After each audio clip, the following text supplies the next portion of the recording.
Welcome to Facts TV News, where everything is true.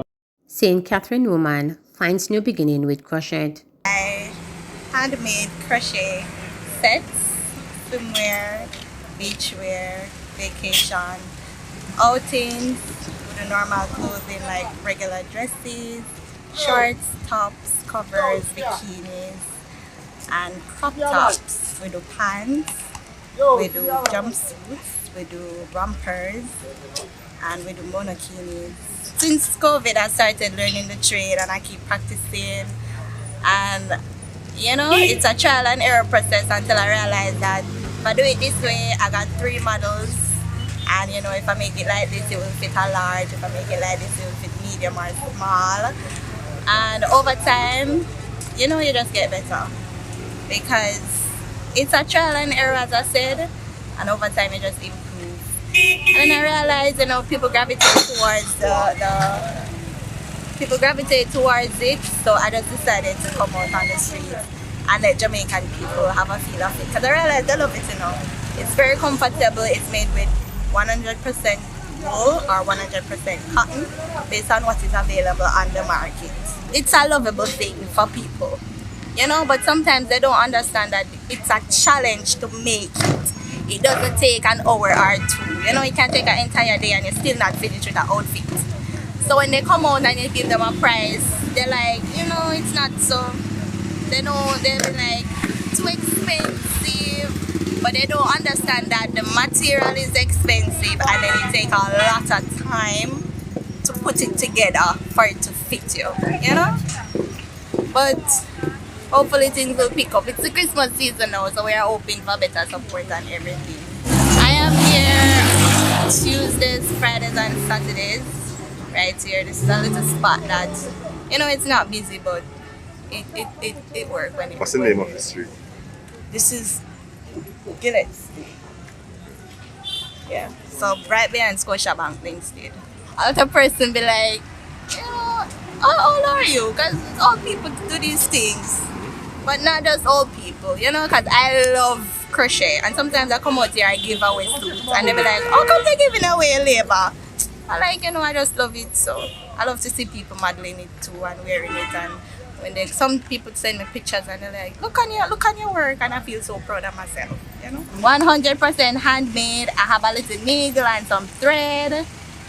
I literally just finished making this Jamaica one. Literally, sometimes I come out here and I make stuff, So yeah, this is a 3-piece skirt mesh set. And it comes with an underwear.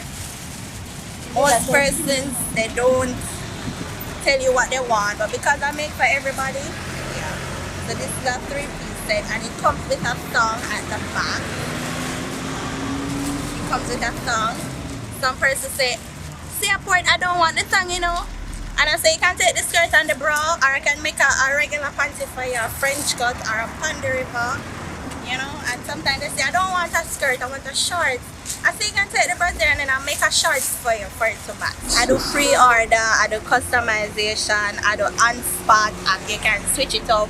And sometimes you see 2 different sets and you'll be like, I want this part and that part, and you can make your own suit. You intend to expand on your business?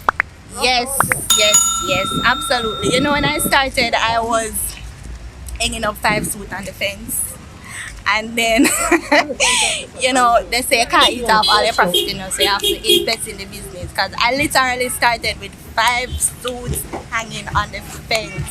And each suit I sell, I buy a little extra hanger and I buy a little extra thread. And this is the result. Until now, I realize I have a tent and I can put up some stuff, and when it's raining, I don't have to run for shelter. So I'm really proud of myself because it's been like 6 months now since I come out here every weekend. So looking 5 years from now, you'll be hiring people and supplying? I hope so. I hope so. I hope so. To have a store one day with some AC and some glass windows and some nice store clerk greeting people. And but sometimes they come out here and I say, girl, they can't teach me how to do this. I say, anytime you're ready, I'll show you. Maybe you don't want to make it for people, but you want to make it for yourself, I don't have a problem. Barbados goes to the poll on January 19. I've decided that it would be in the interest of Barbados, our country, our home, that we recalibrate as a people behind one government and one leader. And let me say, whoever emerges as that leader, I will support. I will do my utmost to promote the interests of Barbados and Barbadians in all that I say and do, as I've done in all of my public career, and will continue to do until the Lord takes my breath. I would like to ask this of every Barbadian tonight. Our country demands it of us, and our people deserve it from us. We are currently divided. We are currently drifting philosophically and ideologically on quite a few things. I need for us to unite around a common cause. Unite behind a single government. Unite behind a single leader. And let us unite to fight the threats to our safety, our development, and our prosperity. Accordingly, my friends, I earlier this evening met with Her Excellency, the Most Honorable Dame Sandra Mason, President of Barbados, and advised that she dissolve the current Barbados Parliament with immediate effect. I further advised Her Excellency that she, not on behalf of Her Majesty the Queen, but in her own right, as President of the Republic of Barbados, issue writs for the holding of the new elections in Barbados. I know that we're still in the midst of COVID, but as we've all agreed, COVID will be with us for a while. It is my intention to have meetings convened of the Electoral and Boundaries Commission and the COVID Cabinet Subcommittee so that they may advise how best we structure the actual voting process to reflect an appreciation of the realities of COVID in our midst. I will also ensure that the Leader of the Opposition and myself are fully briefed after these meetings, and that we can update you in a matter of days on any agreed upon changes with respect to simplifying the conduct of elections in this environment. I'm thinking, for instance, that we could increase the number of rooms to accommodate polling in a facility while you still vote. So, for example, at the St. Leonard's Secondary School, we could shorten the alphabetical size of a station so that there are shorter times because there are more rooms within which people can vote. And the lines, therefore, will be shorter for the persons who have to vote. And that's just me thinking aloud, but I'm sure that our technical officials will meet as early as possible and thrash these issues out. Yes, Barbados is special. Barbados is mature. And Barbados can and will conduct elections in a safe and responsible manner, even in the midst of COVID. And we shall have the will of the people determined and declared in a minimum time. My friend, others have done it. We can do it too. It is for that reason, therefore, that I've advised Her Excellency to set the 3rd of January 2022 as a nomination day in Barbados. Fellow citizens and long-standing residents, the date on which you shall go to the polls and elect your next government and your next leader to lead this country through Omicron, to lead this country through the difficult times that we are still managing, through COVID and back to social and economic harmony and prosperity, to lead this country to be in world class, is January the 19th, 2022. I urge each and every one of you to go out and exercise your democratic franchise, a franchise preciously given to us by Sir Grantley Adams and exercised for the first time, yes, just some 70 years ago, believe it or not. Just simply 70 years ago, Barbadians had the right to vote for the first time without reference to property or without reference to any other consideration other than citizenship, residency, and... Beanie Man pulls out receipts. As news of his arrest in Ghana continued to circulate on social media, King of the Dancehall Beanie Man has sought to clear his name once and for all. Ghanaian media reports on Monday that the DJ was detained for flaunting COVID-19 quarantine protocols after testing positive for the virus upon arrival at their international airport on December 19. According to City News, Beanie Man was sent into mandatory quarantine at the AH Hotel in East London by health authorities, but the artist left the premises to perform at a concert on December 21. However, in a post to his official Instagram account on Tuesday, The entertainer pulled out his receipts as he showed that tests taken before he visited the African country proved that he was COVID-free. He showed off several photos of documents bearing his name, which stated that he tested negative for COVID-19. The photos were accompanied by a caption that said that while the news was funny to him at first, it has blossomed into a more serious matter, one warranting his attention. This was funny when it just started because it was unbelievable, but now it's becoming serious. The people who are spreading these lies, stop. Me no joke with corona because it stopped me work. It stopped bread for me family. How me fi go in a Ghana and run the Ghanaian authorities. Stop it now, man, the caption read. Along with the pictures of his negative COVID result, there was a statement from the entertainer highlighting the seriousness of the deadly coronavirus. Beanie Man shared that as a carrier of sickle cell disease, I understand the importance of protocols set out to help to stop the spread of the virus. I know the importance of protecting myself, my family, my team, and the people I interact with, the statement continued. The document also detailed the vigorous testing schedule the entertainer underwent prior to his arrival in Ghana. He revealed that in addition to a test that was done at the Heathrow Airport in London, he had to do another test 24 hours before arriving in Ghana. He said another test was done 3 days later, all of which bore the same negative result. The entertainer ended his statement by pointing out that COVID is still a present force globally and shared that he will continue to follow the necessary protocols to stop the spread of the virus and encouraging others to do the same. Government remains on track to spend $14 billion on improving police stations.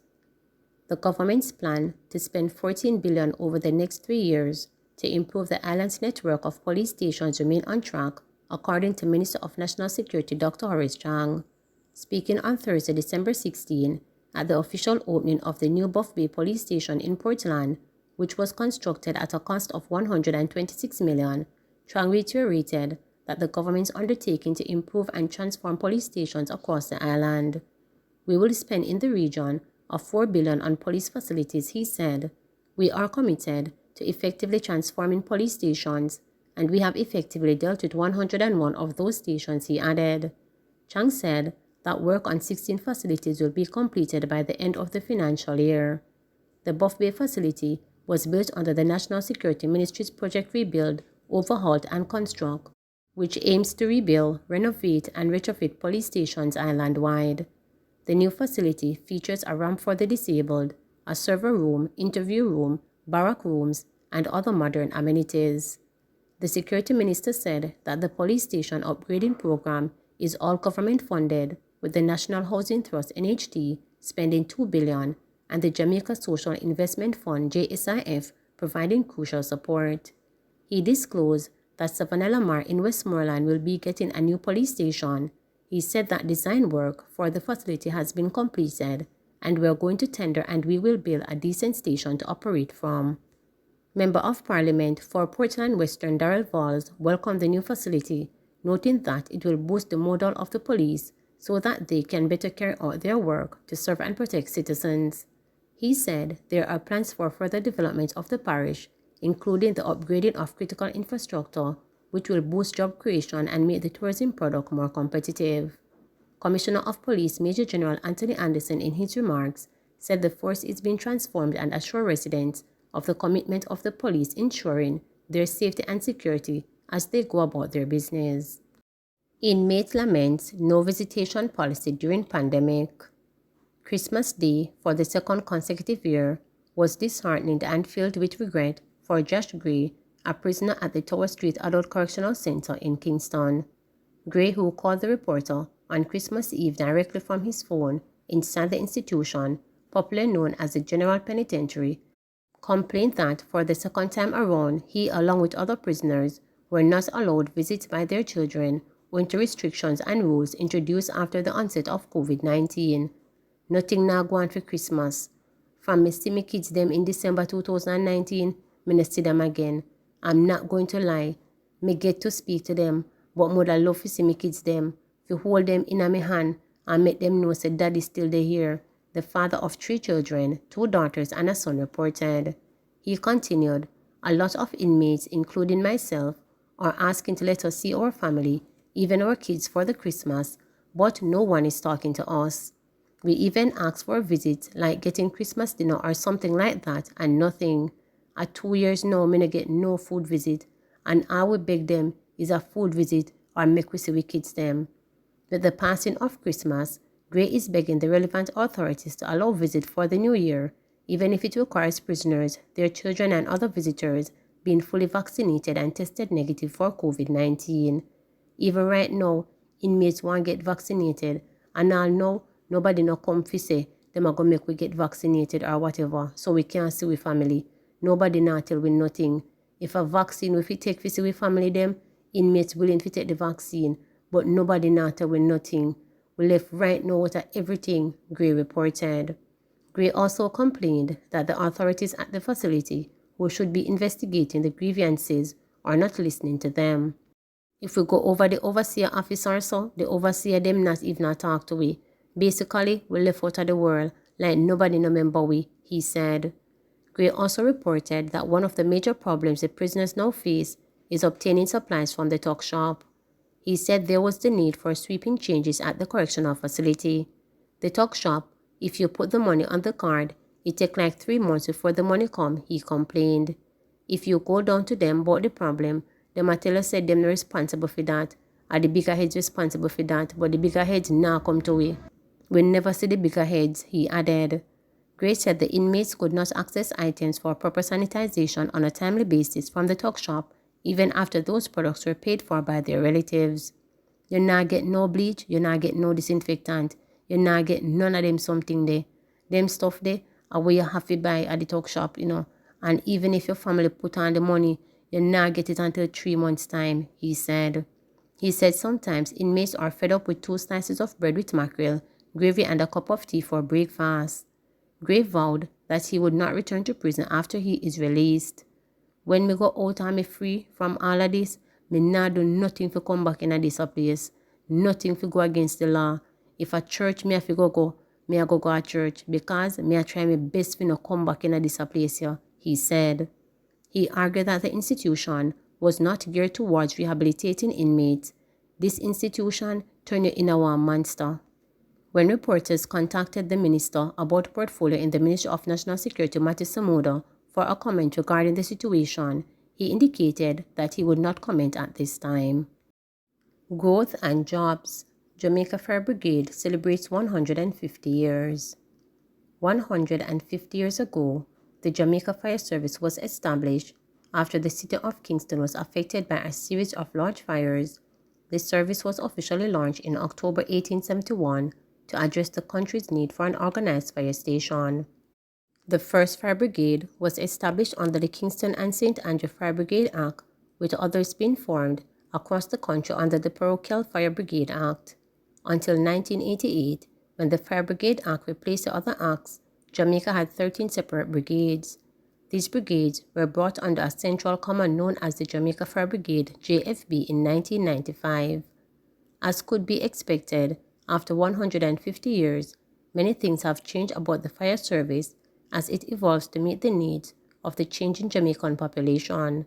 Commissioner of the Jamaica Fire Brigade, Stuart Beckford, reflected on where the current service is coming from and some changes the brigade has undergone.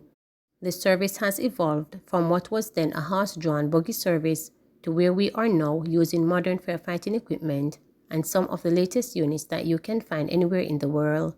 We have witnessed the transformation of the service to the point where we now have a fire station that is equipped and ready to respond to all eventualities, Commissioner Beckford shared. He added that most noticeable achievement of the service is the transformation it has undergone over the period of its existence. This includes the offering of additional services such as the Emergency Medical Services, EMS. Our EMS service would have been one of those that started in 1996.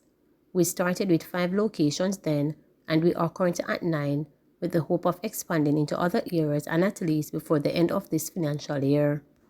We are looking at 2 sites in St. Ann, Ocheres, and St. Anne's Bay, disclosed the head of the JFB.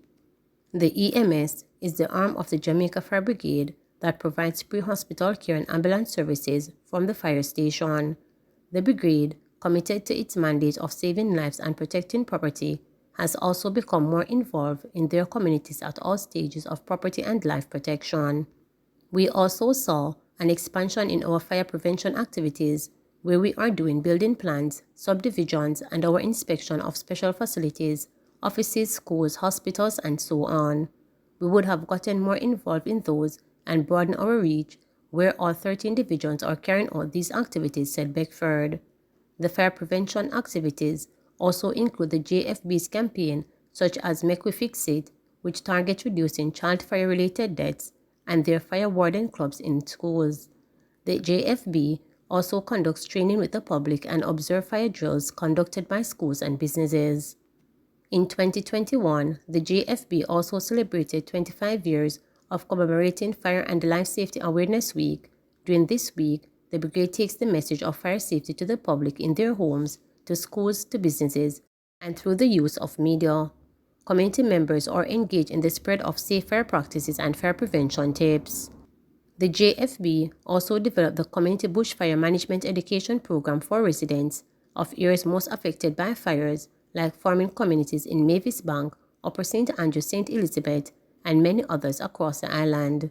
In 2015, there was a massive fire in Mavis Bank, and out of that, the JFB coined a program, got some sponsors, and we went in and educated and trained those individuals. Since that time, there has not been a single major fire in that area. These same individuals are the ones that continue to educate the process, adds JFB Public Relations Officer Emilia Ebanks. The Jamaica Fire Brigade has partnered with entities such as the Rural Agricultural Development Authority, the National Environment and Planning Agency, the Jamaica Agricultural Society, and the National Solid Waste Management Authority to teach farmers alternatives to burning and how to respond to forest fires. They have also distributed backpacks pump to farmers in St. Elizabeth to extinguish small bushfire and are developing a bushfire warning index in collaboration with the Meteorological Service of Jamaica. The JFB has also modernized its training routines, ensuring that firefighters are kept up to date with the latest techniques, tactics, and technologies in medical services, firefighting, and rescue. Ebanks shares that to be a constant state of readiness, firefighters are always in training and learning new things, such as extrication from the extinguishing hybrid vehicles. Our modernized training techniques include, but not limited to, high-angle and confined space rescue, vehicular extrication, swift and still water rescue, as well as marine firefighting, said Ebanks. Adding to that, Commissioner Beckford commended the men and women of the brigade and credited their resourcefulness and as one of the reasons for the JFB being where it is today. These men and women find that extra strength and extra gear to push beyond that boundary and continue to work. Our firefighters are resourceful. They will, from time to time, do unconventional things just to get the job done because the people of Jamaica are relying on us. We will get creative and do whatever it is to save a life and prevent somebody's property from getting destroyed. So commitment, dedication to hard work and courage, these are some of the hallmarks that describe our firefighters today, the Commissioner said. That dedication and commitment is what keeps firefighters going each day. They pray the firefighters' prayer and leave their station to respond to any emergency. For the 5 years period 2016 to 2020, the JFB received 62,887 calls, 5,774 of which were malicious calls from both children and adults alike, which the brigade must treat as an emergency situation regardless. This put a strain on the resources of the brigade and is a practice that the JFB asks the public to discontinue. Instead, they invite members of the public to visit their nearest fire station and become familiar with the services offered by the brigade. If you're passing a fire station, there is always information to be received, and you never know when the information will come in handy. Visit a fire station, ask the questions, get the relevant information. It may very well mean the difference between life and death, urged Banks. The Jamaica Fire Brigade currently has over 2,100 officers in its ranks and plans to increase that number in the future. Their 150th anniversary commemoration carries on into 2020 will continue modernization as the brigade aims to continue delivering world-class service to the island. Please remember, to subscribe, like, share, and click the notification bell for daily updates.